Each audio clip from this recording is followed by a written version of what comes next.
Jacksonville, real estate, food. Welcome to my podcast, Sazón Sold with Jonathan Dilla. I'm going to have the best Hispanic band play it this day. It was, I think it was called like Fiesta Friday because it was on a Friday or something, right? Okay, yeah. And so I hired them to play, right? Gave away all these tickets. I had people on stilts. I blasted it on the radio all over social media. Wow. Got the newspapers involved. But the Hispanic community came out to support me, but they came out sporadically, like throughout the day or the day before. So here I have the best Latin band in the city playing, and there's like 6 of us. It was one of the most embarrassing times of my life. So I'm expecting a crowd of like 400 people, and there's like 4 of us standing there. Right. So one of those days where I had to like rethink what I was doing. I was like, man, I'm not doing events anymore. This is like super embarrassing, and it was a down moment in my event career, I would say. But what I would tell you is that 3 weeks later, I had another event to do with like the mortgage industry, and that turned out to be a hit. And I almost canceled it. I told my team, I was like, listen, it's going to take a couple weeks for me to get over this one, right? Right. And they were like, no, listen, it's okay. Not every event needs to be a home run. They're like, don't cancel, the event that we're doing at the lake. We did an event in Makati. And I was like, all right, fine, I'll go ahead and do it. And that event was amazing, right? We did it in partnership with the Hispanic Chamber of Commerce, Landmark Title, my mortgage team. And then we had, a tremendous crowd and one of the coolest networking events the city has ever seen. So, the story behind all this, it's like not everyone's going to be a home run. And I've had some big failures that I can look back at on these things now and say that I learned a lot from it. And the biggest lesson is like not giving up. Right. I thought about it. I could have said, hey, I'm not going to do this event. But again, like I said earlier, I would never make it. And I would have never been able to raise tens of thousands of dollars for local charities. Right. So that's awesome. That's awesome. And you mentioned charity. And not to cut you off, Andres, what's this? So for our third course, it's gonna be Beaujolais. It's a French one. Okay. Medium body, that kind of similar to Pinot Noir, but it's another great. Okay, great. Thank you. So, that you mentioned that you did events and they're like for great causes. So jumping onto that, like, which one has left the biggest mark on those events that you've done? Because I mean, like, you're mentioning, would I have helped the community? Or well, like in general, like which ones have like left you the biggest? Because I know you've done events for real estate agents, and I've also done I know you've done events for great causes. So, like, tell me which one do you feel that has left the biggest mark on you? Look, I would say probably the Tailgate, right? The Tailgate, it has a lot of meaning to me, and it's very dear to my heart for the simple reason that I got the opportunity to host the Tailgate, and it started out as the last Tailgate, right? Yeah. So, I'm very blessed to have tremendous relationships in the community. But let's hear what this is. This looks amazing. Yeah. Alright, so this is my signature dish. This is the octopus grilled, topped with chimichurri. This is a chorizo, sweet plantain, and cheese croquette. Oh. So it's very like Barranquilla, Colombia. Nice. Salsa brava on the bottom, and we have passion fruit gel, pickle salad, cucumber, and tomato. Okay. You know it? Thank you, drinks also know it. So it's definitely a neat place, and like in just the atmosphere, like everything about it is pretty cool. Yeah, and that's why we're here. So, like, this is what the intention is to give recognition to these restaurants that have been here for a while, but only the locals know. Mm-hmm. And giving them, like, more exposure so that they can come out here and try it out and, make themselves, like, be the judge of what they're given. Because this is, for Northeast Florida, this is super unique. That's what makes it special. And the thing is, this island, I mean, just Bernardino in general is a special place, man. Right. It really is. There's just It's the Isles of 8 flags, I think. Yep. The Isles of 8 flags. Yeah, if you notice, there's there's a dealership, there's an insurance agency that has that name. It's got some meaning behind it, and I discovered this place when I was 18 years old. So my in-laws, they retired and moved here, right over the bridge, right over in Piney Island. Okay. So they retired. So you've been here for a while then. Oh yeah, yeah. So I first place in Florida that I ever lived was Fernandina. So my I told you I was married young, had kids young. My in-laws retired and moved here, and when I was 18 years old, I moved in with my in-laws over there in Piney Island. As a matter of fact, my father-in-law, he's done the blinds for a lot of these. Oh wow! So you're plugged in. Yeah. Well, I mean, you're you've been here. Yeah, we've been here for a while. Yeah, a lot of people know me from Jacksonville and helping out the Hispanic community. Doing radio shows and podcasts and big events over there. But my heart has always been here. I've always lived in Nassau County. My kids grew up here. They went to all the public schools here. And I have an office right down the road on Center Street that I think I've had for maybe 8 years. Right. But my family, through my wife, have been here for a while. My mother-in-law sings at the local church, the United Methodist Church right on Center Street. She sings there and has been part of that church for over 20 years. So our family's been here for a while. When I first moved here, it's crazy that this town has changed so much. But there used to be just, let me ask you this. Where did you come in from? Did you come in from 200? 95 to 200? Yeah. Okay. All right. So 95 to 200 used to be a 2-lane road. Target, Wildlife, Publix, all that stuff that you saw there just didn't exist. Yeah. Right. When I first moved here, the only thing that was there, they were just now starting to build a Walmart. That was the Lowe's. Nothing else. It was all trees. Really? Yep. So you're in the boondocks. Yeah. Look, the first time I ever came to Fernandina, going to my in-laws' house, back then you didn't have GPS, you didn't have navigation or anything. Yeah, MapQuest. You did. You had to print it out. Yeah, you had to print it out. Yeah. That helped us. And I probably did have MapQuest directions, right? So I get on State Road 200. I call my mother-in-law, and I'm like, where do I go? She's like, keep heading east. Right before you get to a bridge, make a left. I'm like, okay. 10, 15 minutes go by, all trees. I'm like, my lost, like, where am I? Now, mind you, I grew up in D.C., a place that you don't even need a car, right? Yeah.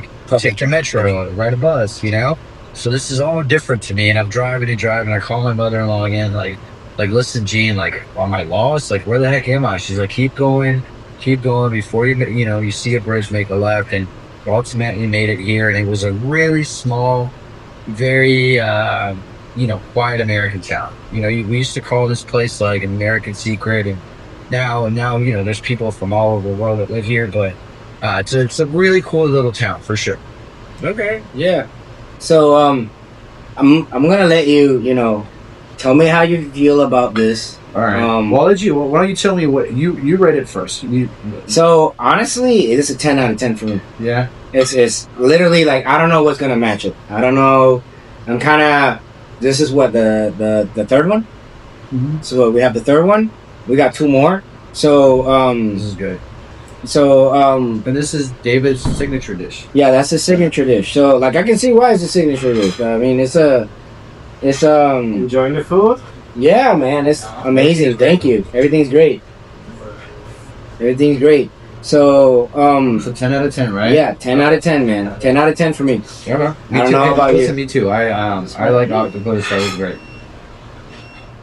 Okay, so yeah, I was like, there's something beeping over here, and I was like, what's going on? But yeah, all right, cool. So you before we even got the dish, the octopus dish, you were talking about. Well, they got me sidetracked. Yeah, I got you sidetracked. So like you were talking about. I asked you about what event has impacted you the most. Oh yeah, all right. So look, the Latin tailgate for sure, right? It was I got the opportunity to do the tailgate because I'm Hispanic, right? I had just won an award for being the Hispanic Business Leader of the Year. Congrats. I appreciate it. I was recognized by my peers in the First Coast Hispanic Chamber of Commerce. And that was this year? No, that was like 4 or 5 years ago. Okay. Yeah. All right. Yeah, so shortly after that, John Phillips, great attorney, tremendous. The guy that represented Tiger. Yeah, a lot of people know him from Tiger King 2. So he's on that documentary on Netflix. But, okay. Because that sounded familiar. Yeah. No, John Phillips. So he he's a very well known attorney. You see him on court TV all the time. He's constantly on the news, and he's got a tremendous heart. He's got a big heart, and he reached out to me and said, hey, I will want to host a Latin tailgate. I've never done anything for the Latin community, and I want you to host this tailgate. And man, we went all out. I was like, thank you for the opportunity. I knew we had to like knock it out of the park, and reached out to all my closest friends and reached out to the community. And what was cool about it was the community showed up, right? A lot of like me and you watch football, right? But we're very Americanized. But your typical Hispanic family does not watch the Jaguars. No. They watch La Selección Colombia, maybe some soccer here and there, but like, it's changing, and you're seeing more Hispanic families become fans of American football. But the community showed up. We had great music. We had great music. We had great food. It was a blast. And John Phillips will tell you that was one of the coolest tailgates that he ever hosted at the Duval House. I mean, so that was to one. To be honest, is there the second one? Yeah. Well, how many have you been to? Two. Okay, all right. So but to be honest with you, man, like not to interrupt anyway, on that, but when you bring a whole bunch of like Latin community to a party, come on, dude. Like we know how to party. We party, and we keep on partying until like the sun comes up. No, listen, our Latin, and then they culture, give us a pita, and then we're like, okay, and then we'll go back at it again. So like, listen, we have great music, we have great food, and we have great energy, and just piggybacking on what you just said, it was we brought something to the Duval House that had never been there before. We brought Spanish music. I remember John Phillips, and we're on camera and stuff, but he normally doesn't drink. That day he had a few drinks because he was enjoying himself. He just let loose. He was like, you know what, this is a blast. And we all had a blast. So here's the cool thing. That was a Latin tailgate, right? Right. Years later, I just made it a tailgate, right? Mm-hmm. So it wasn't a Latin thing. I just made it, this is a tailgate to help the community, right? Mm-hmm. And I got a lot of backlash in the beginning because they were like, oh, it's supposed to be a Latin tailgate. And I was like, listen, it's still a tailgate. It's always going to benefit a Hispanic charity, and it's a tailgate that's organized by Hispanic people, right? Mm-hmm. And the reason why I got rid of the Latin tailgate is because I want everybody to go there. Right. Inclusive. Yeah, we did a tailgate just, for the playoff game the other day, and we had Easy E, right? He's the guy that which I was there. I was there. He created the Duval chant. Right. So we had him, we had rock music, we had, people from all walks of life. But guess what? It was like we were benefiting a local Hispanic girl that has a tremendous charity, and it's a great cause that I fully believe in and support and will always support. The Brian Strong Foundation, right? It's the Brian Strong Foundation. Yeah. So so I know what the Brian Strong Foundation is, but you're the one that's kind of catapulted it in a way. I mean, she has done a lot for that foundation. She started it, right? That was the mother, correct? Yes. And then you coming in, because we done 2 events together, and understanding what it's all about. A lot of people, I think that they don't know what the Brian Strong Foundation is until they go to that event, and then they hear it from the mother. Yeah. So it was her youngest son that had cancer. Her son Brian. So I'll kind of backtrack and tell you how I heard of Brian's. And we've helped other organizations. Right. Big shout out to Ed Perez. So he's the founder of the Three Greens mission. Okay. Right? So they help with housing. They do a lot of great things in the community. The new thing is there's great leaders in our Hispanic community that are doing amazing things, right? And I wish I could support everybody. Unfortunately, I can't, right? And I met Carla Betancourt, who is she's the mother of Brian. Oh yeah, go for it. So I met Carla when I met her at an event, right? And I was a guest at an event at Latin Creations, a Puerto Rican restaurant, and I heard somebody talk about the foundation and the fact that a young child had passed away due to cancer, and that organization was there to support families that are dealing with, their kids having cancer at Wilson's Hospital. I always worked downtown. I was at the Bank of America Tower for 10 years. Wilson's Hospital is right down the street from me, and I'm a father, and, I couldn't imagine being in that situation. So when I heard that story, it really kind of touched me, right? The crazy thing is I had just met Carla like a few minutes earlier. I'm like, hey, I'm Vinny. She's like, I'm Carla. Cool. Nice to meet you. And then heard the story. And then it wasn't until a few hours later that I realized it was her foundation and her son. Right. And I knew right then and there that like I wanted to help her. I just didn't have the opportunity to help her right then and there. As a matter of fact, the very first tailgate that I did, I met with Carla, at a restaurant, and she said, hey, if you could ever like help us out, like that was at Duval House, right? Yeah, no. Well, the very first tailgate that I did at the Duval House, I helped the 3 Grades of Rice Foundation. Okay. So I had already committed to helping out another organization, but I went to a restaurant with Carla and Maria La Prima. Okay. From from Latin Creations. And they were like, look, if you ever get the opportunity to do this again, like, could you help us or whatnot? And I was like, listen, I don't know what I'm getting into. It's the first tailgate I'm doing. Let's just hope that it goes well. But if I ever get the chance to help you, I will. Right? And that very first tailgate, we knocked it out of the park. It was something that had never been done before. It was a blast. Probably one of the coolest things I've ever done in my life. And then we had the opportunity to help, Carla. And what's cool about Carla is that if we give her $1, that dollar is going to help local families, right? And she's helping, young families, or she's helping families and kids that are battling cancer, right down the street from us. Yeah. And it's you hear about breast cancer often. The pink ribbon is for breast cancer. The yellow ribbon is for childhood cancer. Okay. Right. What's this? Just a little something extra from David. Oh, really? From David. Oh, wow. This is our cocktail. It's called Medellin. Ooh. Oh, Medellin. It's made with aguardiente. Oh, snap. It's berries, uchuvas, and passion fruit. Okay. Aguardiente. Okay. Chévere. Gracias, Andrés. Gracias. Of course. So, all right, well, I'm gonna finish my wine. Yeah, go ahead and finish your wine. I want to try this. No, but you gotta finish your. Come on. Cheers. This is fun. Would you like to have a little break from the food? Yeah. Can we get? Yeah. Of course. Yeah. Thank you.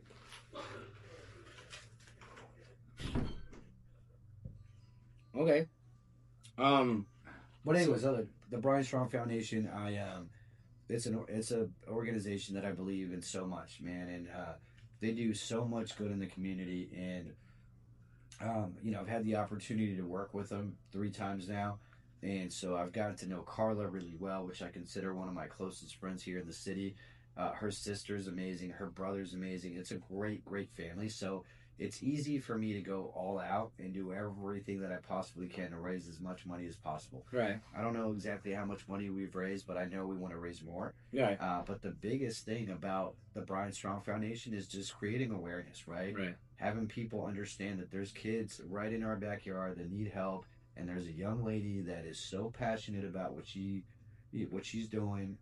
She went through a hardship in her life, because it's one of those stories that it's a hard story to tell. Nobody wants to talk about a child passing away. It's hard. It's like a parent's worst nightmare. But it's one of those stories that needs to be told, because again, it creates awareness, and there's a need for it, and all of us can help out somehow, some way. And but yeah, I'm super passionate about the Brian Strong Foundation, and anytime that I can help them, I certainly will. Yeah, no, of course. Cheers to that. Cheers to Carla. Cheers to the Brian Strong Foundation. Yep. It's a very, it's when I heard the story, man, it was crazy. But cheers. No, and I'm glad you came out. People like you have us. You were, I know, aguardiente. I don't know, it's like aguardiente, mango, like it's a couple of these, man. It's like So like I got 2 rounds. Okay. Like questions right now. One is gonna be, like, what's something funny, a funny moment that happened, that could only happen in like an event or in real estate. Funny. That something happened to you. Listen, man, I mean, other than going all the way down to since Tampa. we've been drinking, like I'm just gonna tell the truth, okay? Yeah, dude, that's what I want. That's what I want, man. So no, listen, I hate public speaking. I really do. People don't think that I do, but public speaking is folks' biggest fear, right? Mhm. So you mentioned all right, something funny. I'm trying to think of something. Something funny that happened to you, something Okay. chaotic or All something right, funny all that right. happened to you. So all right, so look, just because we're talking about Medellin, I'm Colombian, she's Colombian, you're half Colombian today, you know? And No, we're all yeah, Colombians. we're all Colombian today. All right, so listen, so have you ever been to the World of Nations? Yeah. Event? Okay. Hey. So I would sponsor the World of Nations, the Puerto Rico tent, you know, because my good friend Nancy Quinones, she's the president of the Puerto Rican Chamber of Commerce, right? So we've been great friends, and I would always sponsor the Puerto Rico tent. So I sponsor the Puerto Rico tent. I'm hanging out there having a good time drinking coquito, right? And I'm there with my good friend Vanessa Oliveras, who was my assistant at the time. And she said, you know, let's go check out all the other countries. I was like, okay, cool. So we go check out all the other countries. The last country that we go to is Colombia, right? So we get there and I'm like, hey, cool, what's up? I'm Colombia. They're like, hey, listen, we know who you are. You do a radio show. They're like, as a matter of fact, would you like to introduce our, you know, the country of Colombia on stage? You know, and Vanessa's like, Vince, don't do it. This is stupid. But I'm like, Vanessa, this is great practice. You know, I was like, in order for me to be a great public speaker, I got to speak in front of thousands, right? I'm like, let's just do it. How hard could it be? She's like, Vince, no, no, no. I was like, screw it, we're doing this, right? So then this girl says, all right, you know, our country's going up on stage here shortly. I'm gonna write all these notes for you. You know, so they had, you know, somebody performing, you know, they had dancers, they had music, they had little kids, all this stuff. So she writes down all these notes, right? You know, and Vanessa's like, this is stupid. What was crazy is I was wearing a Puerto Rican hat. Right? So I was wearing a Puerto, you know, so I'm gonna speak Spanglish in a second, right? So I'm gonna go present the country of Colombia in front of like thousands of people, right? I'm wearing a hat that says Puerto Rico, right? You know, PR. So this guy stops me, ese man me dice, venga, huevón, va a presentar el país de Colombia, quítese esa gorra. And he's like, you got to change your hat. And I was like, oh, sorry. You know, I was like, I'm actually Colombian, and I like Puerto Rico. But anyways, I get on stage, right? Go into what you were saying, something funny, embarrassing that's happened to me. I have all these notes on this girl's phone. I get on stage, there's a microphone, there's thousands of people. I'm presenting my home country, and the phone locks up. Right? Oh. So I'm like hitting the phone. There's a password, right? I look at Vanessa, and she's like, you know, I didn't know what to say, so I had to wing the whole thing. Dude, my legs were shaking, dude. My legs were shaking. You know, I knew the band, I knew everybody. I just looked back. I'm like, in Colombia, we have beautiful women, you know, and like these girls would come out. I was like, we love soccer. We like, it was so bad. It was like, it was so terrible. A super embarrassing moment. Like, when I kid you, when I tell you my legs were shaking, dude, my legs were shaking, and I could, like, feel like people, you know, in the audience watching my legs shake. You know, and Vanessa froze up. She didn't say one word. She just like looked at me the whole time, which didn't make it any better. And yeah, super embarrassing, man. Super embarrassing moment, you know. But I had that happen. That's how you get. Yeah. You get. No, look, and I'll tell you another recent funny story, right? So I'm at the USS Orlik. They invited me for an event, and they invited me for an event about something with veterans, right? And somebody won an award, and I thought it was a gentleman, but it was a lady, you know. And I'm like, hey, thank you, you know, young man, you just won an award, and it happened to be a girl, and she got kind of mad at me, and I'm on stage, so Yeah, that wasn't fun. no, I completely understand, man. And then obviously my last question is this, and we always ended at this, and Sazón Sold. If your ideal home was in a dish, what would it be? If my ideal home was in a ditch. Or dish. Oh, a dish. Okay, all right, okay. Una bandeja paisa. Something Colombia. I don't know. Why? La Man, bandeja paisa, why? La bandeja paisa. It's just good, man. It's a lot of different mixtures of flavor. It brings me back to my home country. Medellin is one of the coolest cities in the world. You know, it just brings out happiness in you. I don't know. So And that's breakfast the- food, arepa con queso. I don't know, something Colombian, man. so yeah, all right. So Something like, Colombian, or maybe so that's how something you here. so that's how you see your home. It's like it's something like it's a like because la bandeja paisa has like a whole bunch of different things Yeah, in it. bandeja paisa tiene todo. Like, it's got a little bit of everything, and that's how I look at my life. I look at my family. It's just like, it's a mixture of a lot of good energy, good stuff coming together for a greater purpose. Man, that's good, man. But yeah, man. thank you for coming to Sabor Sold. Okay. Thank you for bringing me to this awesome restaurant. It's called David's Restaurant, the David's Bar and Lounge, right? Yep. David's Restaurant and Lounge. Yeah, Right in front of David's Dina. Restaurant and Lounge, right here in Fernandina, the Isle of Eight Flags, and we still got a couple of more food to go, but hopefully no more drinks. no, hopefully no more drinks. But man, dude, thank you so much for coming here. How do you feel about it, man? How do you feel about this? Jonathan, you're a great guy, great character.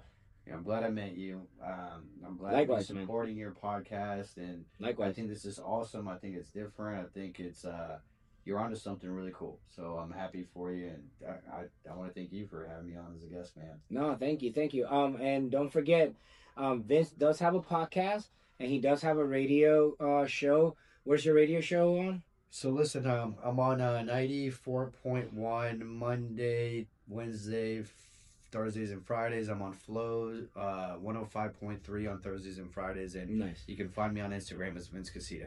All right, cool. Follow him on Vince Caicedo on Instagram, and follow him on his podcast. All right. Thank you for coming to Sazón Sold.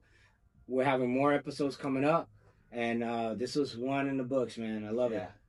Thank you. I had a blast, man. This is cool. Thank you. We're just getting started. Yeah. Of course, like number 2, and there's like 7. Yeah. So yeah, man. Thanks for coming, dude. Yeah, no, okay, thank you. All right.